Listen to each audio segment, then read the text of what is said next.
নমস্কার, আমি এখন দাঁড়িয়ে আছি বাগবাজারে মায়ের ঘাটের কাছে। আপনারা পর্দায় দেখতে পাচ্ছেন বাগবাজার মায়ের ঘাটের প্রবেশপথে তরুণদ্বার। সামনের রাস্তাটি হলো চিতপুর রোড বা রবীন্দ্র সরণি। এই বাঁদিক দিয়ে সোজা চলে গেলে শোভাবাজার, কুমোরটুলি, আহিরটলা হয়ে একেবারে হাওড়া ব্রিজ পর্যন্ত পৌঁছানো যায়। আর ডান দিকে এই রাস্তা দিয়ে সোজা একবারে ডানলপ বা আরও উত্তরে চলে যাওয়া যায়। গঙ্গার পূর্ব দিকে অর্থাৎ কলকাতার দিকে গঙ্গার ধার বরাবর অনেকগুলি ঘাট আছে। আমি সেই সমস্ত ঘাটগুলি নিয়ে 4টি ভিডিও বানিয়েছি। এটি হলো পঞ্চম ভিডিও।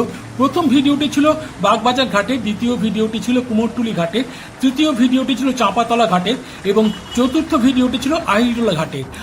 আমার জার্নিটা ছিল এইরকম: উত্তরে বাগবাজার ঘাট থেকে চাঁপাতলা ঘাট, আবার মধ্য কলকাতার আহিরটলা ঘাট থেকে চাঁপাতলা ঘাট, অর্থাৎ উত্তর থেকে মধ্য কলকাতার একটা সরল রেখা গঙ্গার ধার বরাবর আমি সম্পূর্ণ করতে পেরেছিলাম। আপনারা এই তরুণদ্বারের উপরে শ্রী শ্রী মায়ের ঘাট কথাটি লেখা আছে, সেটি আপনারা দেখতে পেলেন। চলুন আমরা এই তরুণদ্বারের ভেতর দিয়ে আমরা মায়ের ঘাটের দিকে একটু এগোই। আমরা ক্রমশ এসে পৌঁছে গেছি সেই মায়ের ঘাটের কাছে। এই ঘাটটির প্রাচীন নাম কিন্তু দুর্গাচরণ মুখার্জির ঘাট। এখানে দেখুন চক্র রোডের লাইনের ধারে যে রেলের ফাঁকা জায়গা আছে সেখানে সংস্কারের কাজ চলছে। হ্যাঁ, যে কথা বলছিলাম যে এই ঘাটটির পুরনো নাম কিন্তু দুর্গাচরণ মুখার্জির ঘাট। এই দুর্গাচরণ মুখার্জি কর্মজীবনে বিভিন্ন সাহেবের দেওয়ান পদে কাজ করতেন বলে তাকে অনেকে দেওয়ান দুর্গাচরণ মুখার্জিও বলতো।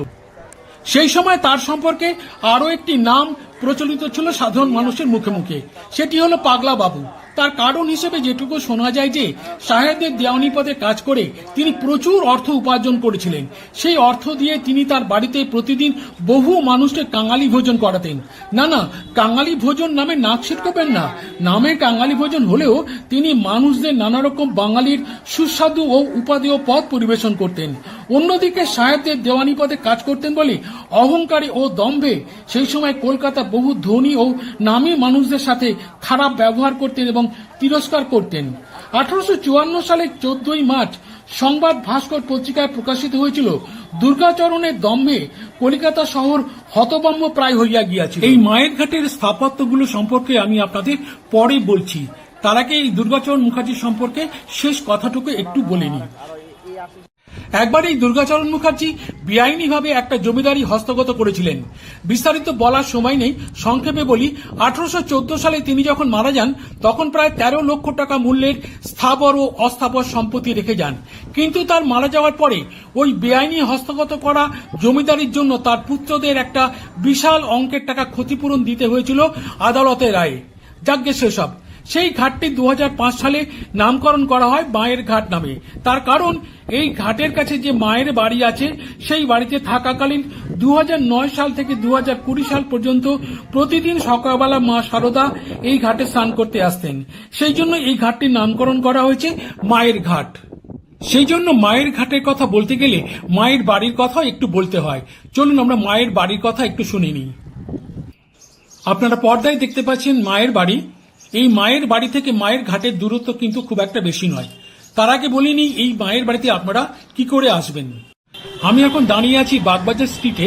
আমার পেছনে রয়েছে গিরিশ মঞ্চ, আর সামনে যে রাস্তাটা দেখছেন এই রাস্তাটাই হলো বাগবাজার স্ট্রিট। এই রাস্তা দিয়ে ডান দিকে চলে গেলে সোজা বাগবাজার ঘাটে চলে যাওয়া যায়, আর এই রাস্তার বাঁ দিক দিয়ে সোজা চলে যাওয়া যায় বাগবাজার বাটায়। আপনারা বাগবাজার বাটা থেকে এখানে আসতে পারেন বা বাগবাজার ঘাটেও এখানে আসতে পারেন। আমার বাঁ দিকে রয়েছে গিরিশ মঞ্চ। বড় বড় উঁচু উঁচু দেবদারু গাছের আড়ালে গিরিশ মঞ্চের স্থাপত্য প্রায় ঢাকায় পড়ে গেছে। আপনাদের দেখাবো। এই দেখুন গিরিশ মঞ্চের যে স্থাপত্য, তার গায়ে লেখা রয়েছে গিরিশ মঞ্চ। আপনাদের দেখানোর চেষ্টা করছি। এই গিরিশ মঞ্চের ডান দিক দিয়ে গেলে আপনারা মায়ের বাড়ি পৌঁছে যাবেন। দেখাবো আপনাদের সেই রাস্তাটি। এই যে বাগবাজার স্ট্রিট, আর বাঁ দিকে রয়েছে গিরিশ মঞ্চ, আর তার পাশ দিয়েই চলে গেছে একটি রাস্তা। দেখাবো আপনাদের রাস্তাটা। একবারে গিরিশ মঞ্চের ডান দিক ঘেঁষে এখানে বাঁ দিকে একটি ক্লাব আছে। দেখুন এই যে রাস্তাটি হলো, এটি হলো রামকৃষ্ণ লেন। এই রাস্তা দিয়ে সোজা চলে গেলে মায়ের বাড়ি পৌঁছানো যায়। আর রাস্তায় ঢুকার মুখে বাঁ দিকে দেখুন লেখা রয়েছে এই পথে মায়ের বাড়ি বলে একটা তীর চিহ্ন দেওয়া আছে। এটি হলো একটি ক্লাব ঘর। এই ক্লাব ঘরের পাশে যে রাস্তাটি আছে রামকৃষ্ণ লেন, এই রাস্তা দিয়ে সোজা চলে যাওয়া যায় মায়ের বাড়ি। চলুন আমরা মায়ের বাড়ির দিকে এগোবার চেষ্টা করি। এই রামকৃষ্ণ লেন দিয়ে ঢুকলেই ডান দিকে পড়বে এরকম একটি স্থাপত্য বা মন্দির। এটি হলো মা অন্নপূর্ণা মন্দির। দেখুন বাড়ির গায়ে একটি বড়সড় বোর্ড লাগানো রয়েছে মা অন্নপূর্ণা মন্দির। আমরা এই বাড়ি বা মন্দিরের ভেতরে প্রবেশ করব। এই বোর্ডটির ডান দিকেই রয়েছে এই বাড়িতে বা মন্দিরে ঢোকার প্রবেশ পথ। আপনাদের প্রবেশ পথটি দেখানোর চেষ্টা করছি। এই প্রবেশ পথ দিয়ে আমরা মন্দিরের ভেতরে প্রবেশ করব এবং মন্দিরের গর্ভগৃহে যে বিগ্রহটি আছে সেটি আপনাদের দেখানোর চেষ্টা করব। আপনারা দেখতে পাচ্ছেন মন্দির চত্বরটি খুব ছোট্টখাটো মন্দির এবং মন্দিরটি পঞ্চরত্ন শৈলীতে নির্মিত। মাথার উপরে 5টি চূড়া আছে। সামনের নাট মন্দিরটি সাবেকি আমলের, উপরে কাঠের ঝিলমিল দেওয়া রয়েছে। এখানে কিছু গাছপালা আছে। মন্দির চত্বরটি বেশ পরিষ্কার পরিচ্ছন্ন। মন্দিরের সেবায়েতগণ মন্দিরের ডান দিকে থাকেন।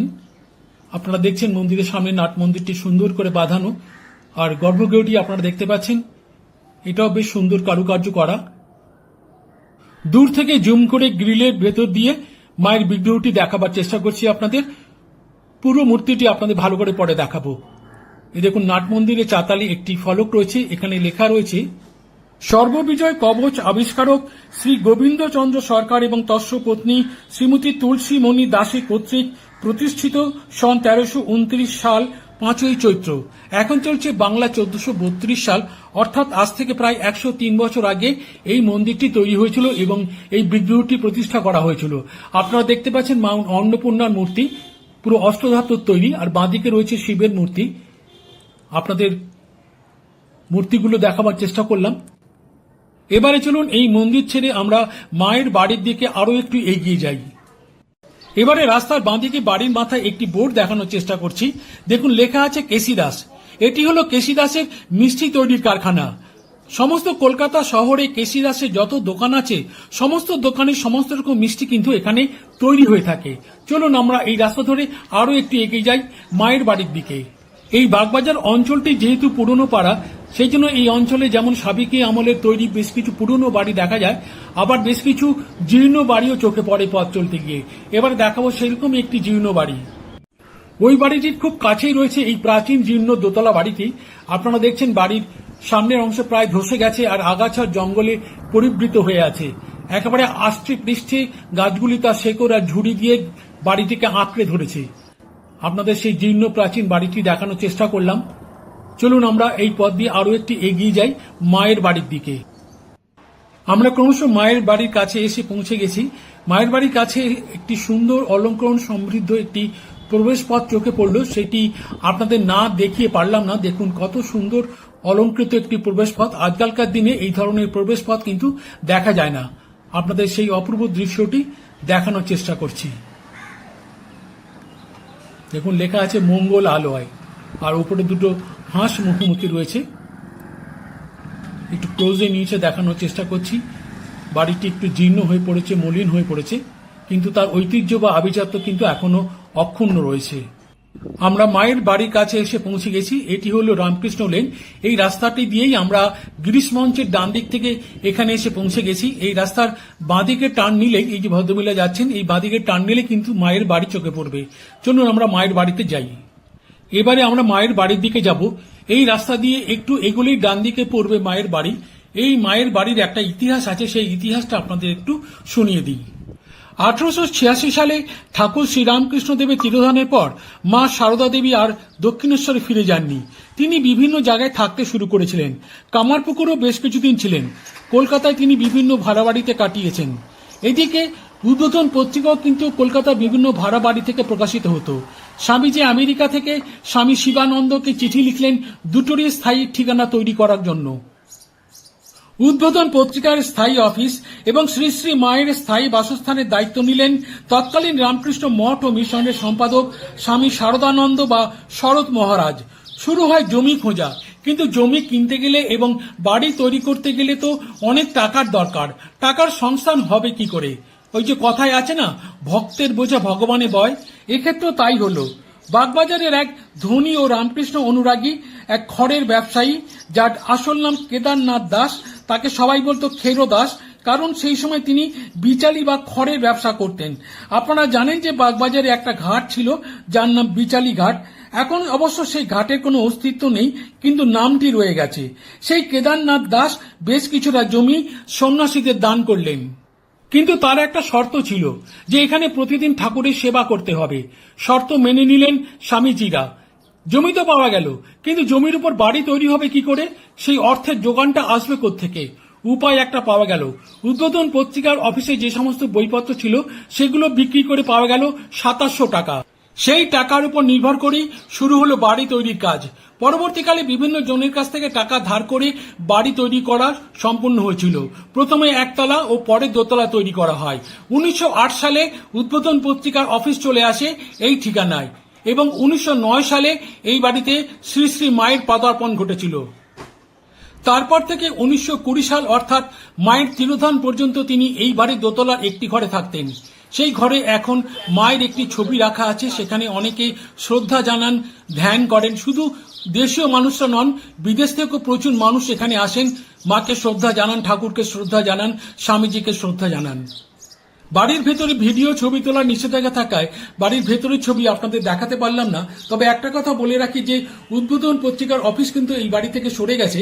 এই বাড়ি থেকে সামান্য দূরে তৈরি হয়েছে নতুন একটা বড়সড় বাড়ি, সেখান থেকে উদ্বোধন পত্রিকা নিয়মিতভাবে প্রকাশিত হয় এবং আরও নানান ধর্মীয় বই এবং নানা দর্শনের বই কিন্তু উদ্বোধন কার্যালয় থেকে প্রকাশিত হয়। হেরিটেজ কমিশন এই উদ্বোধন কার্যালয়কে গ্রেড 1 হেরিটেজের তকমা দিয়েছে। মায়ের বাড়িটিকেও হেরিটেজ 1 তকমা দেওয়া হয়েছে, সেই ফলক আপনাদের দেখাবো। এবারে আপনাদের দেখাচ্ছি মায়ের বাড়িটিকে হেরিটেজ কমিশন থেকে যে গ্রেড 1 হেরিটেজ তকমা দেওয়া হয়েছে সেই মর্মে একটি ব্লু প্লেক লাগানো আছে মায়ের বাড়িতে। সেই ব্লু প্লেকটি আপনাদের দেখাচ্ছি। আর এখানে মায়ের বাড়ির সামনে গ্রিলে একটি নোটিশ বোর্ড টাঙানো আছে, সেখানে মায়ের বাড়ির দর্শনের সময়সূচি লেখা আছে পরিষ্কারভাবে। আপনারা দেখতে পাচ্ছেন সেই বোর্ডটি। এবারে আমরা মায়ের বাড়ি থেকে বেরিয়ে বাঁদিকে রাস্তা ধরে আমরা এগিয়ে যাব মায়ের ঘাটের দিকে। চলুন আমরা মায়ের ঘাটের দিকে এগিয়ে যাই। মায়ের বাড়ি থেকে বেরিয়ে একটা বাঁকের মুখে দাঁড়িয়ে আছি আমরা। এই যে রাস্তাটি দেখছেন এই রাস্তা দিয়ে আমরা মায়ের ঘাটের দিকে যাব। এই রাস্তাটির নাম হলো দুর্গাচরণ মুখার্জি স্ট্রিট। যে দুর্গাচরণ মুখার্জির কথা আপনাদের ভিডিও শুরুতেই বলেছি, মায়ের ঘাটের আগের নামকরণ ছিল দুর্গাচরণ মুখার্জির ঘাট। এখানে একটি বোর্ডে দুটি তীরচিহ্ন দেওয়া রয়েছে। ওপরের তীরচিহ্নে লেখা রয়েছে শ্রী শ্রী সারদা মায়ের বাড়ি, আর নিচে যে তীরচিহ্ন রয়েছে শ্রী শ্রী সারদা মায়ের ঘাট। অর্থাৎ এই বাঁদিকে রাস্তা দিয়ে আমরা গেলে বাগবাজারে মায়ের ঘাটের কাছে পৌঁছে যাব। চলুন আমরা মায়ের ঘাটের দিকে এগিয়ে যাই। দুর্গাচরণ মুখার্জি স্ট্রিট দিয়ে বেরিয়ে আমরা মায়ের ঘাটের কাছে এসে পৌঁছে গেছি। এখান থেকেই আমাদের আজকের ভিডিওর গল্প বলা শুরু হয়েছিল। আবার আমরা ঘুরে ফিরে সেই ঘাটের কাছে এসে পৌঁছে গেছি। চলুন আজকে আমরা ঘাটের ভেতরে প্রবেশ করি এবং ভেতরের স্থাপত্যগুলো সম্পর্কে একটু জেনে নিই।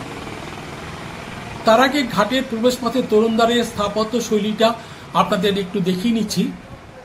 আপনাদের দেখছেন সেই স্থাপত্য শৈলী। 2005 সালে কিন্তু এই ঘাটটিকে তৈরি করা হয়েছিল বা সংস্কার করা হয়েছিল। এই তরুণদ্বারের ডান দিকে নিচে একটি বড়সড় ফলক রয়েছে।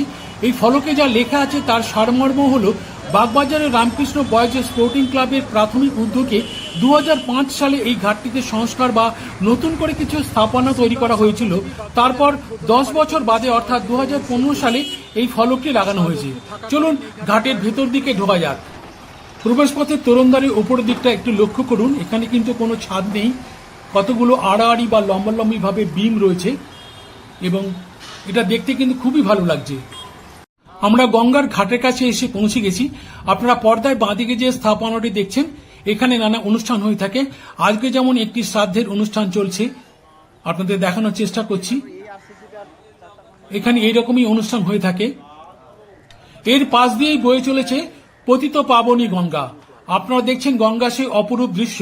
আর গঙ্গার ডান দিকে একটা সুন্দর বাঁক রয়েছে। অনেকে বলেন যে এই বাঁকের জন্যই নাকি এই অঞ্চলের নামকরণ করা হয়েছে বাগবাজার। তবে তা নিয়ে কিন্তু ঐতিহাসিকদের মধ্যে মতভেদ রয়েছে। বাগবাজারে মায়ের ঘাটের কাছেই আছে বাগবাজার চক্ররেলের স্টেশন।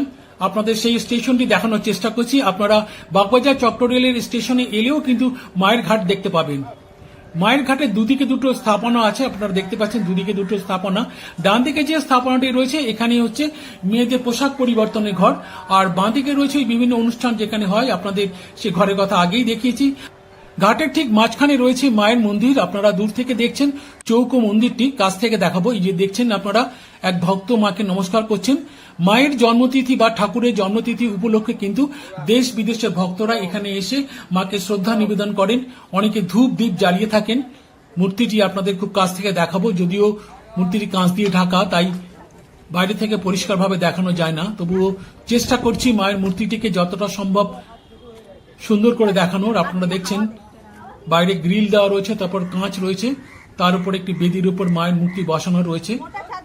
সেই মূর্তিটি আপনাদের দেখানোর চেষ্টা করলাম। বন্ধুরা, মায়ের ঘাটের ভিডিও তাহলে আজকে এখানেই শেষ করছি। আজকের ভিডিওতে শুধু মায়ের ঘাট নয়, বাগবাজার অঞ্চলে একটা ছোটখাটো হেরিটেজ ওয়াক আপনাদের করিয়ে দিলাম আজকের এই ভিডিওর মাধ্যমে। আমার সঙ্গে যারা হেরিটেজ ওয়াক করেন তাদেরকেও আমি এইভাবে বিভিন্ন স্থাপত্যের পেছনে যে ইতিহাস আছে সেই ইতিহাসকে আমি তুলে ধরার চেষ্টা করি বা আপনাদের সামনে সেই গল্প শুনিয়ে থাকি। তবে আজকের ভিডিওতে আমার অনেক কথা বলার ছিল, অনেক কিছু দেখানো ছিল, কিন্তু সময়ের অভাবে এবং ভিডিওর দৈর্ঘ্য বেড়ে যাবে এই ভয়ে আমি নিজেকে বিরত রাখতে বাধ্য হয়েছি। পরবর্তী কোনো ভিডিওতে যদি সম্ভব হয় আমি সেই কাহিনী আপনাদের শোনাবো। আজকের ভিডিও এখানেই শেষ করছি। সবাই খুব ভালো থাকবেন, সুস্থ থাকবেন এবং আনন্দ থাকবেন। নমস্কার।